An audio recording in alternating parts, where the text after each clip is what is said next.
Ang mabuting balita ng Panginoon ayon sa sulat sa mga taga-Roma.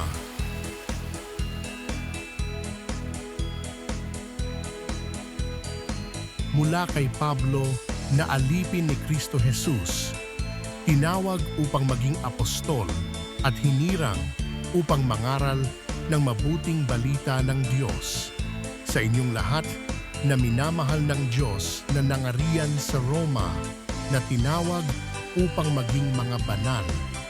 Sumainyo nawa ang pagpapala at kapayapaan mula sa Diyos na ating Ama at sa Panginoong Hesukristo.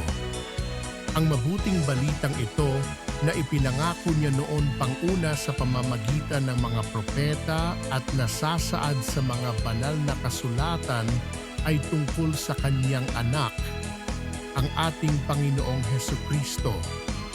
Sa kanyang pagiging tao, siya ay ipinanganak mula sa lipi ni David at sa likas na kabanalan ng kanyang espiritu, ipinahayag siyang anak ng Diyos sa pamamagitan ng makapangyarihang gawa ang kanyang muling pagkabuhay.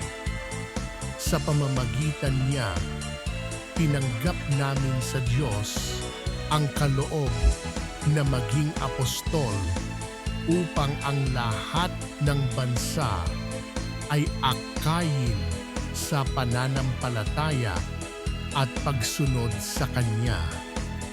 Kabilang din kayo sa mga tinawag na maging tagasunod ni Hesukristo. Ang mabuting balita ng Panginoon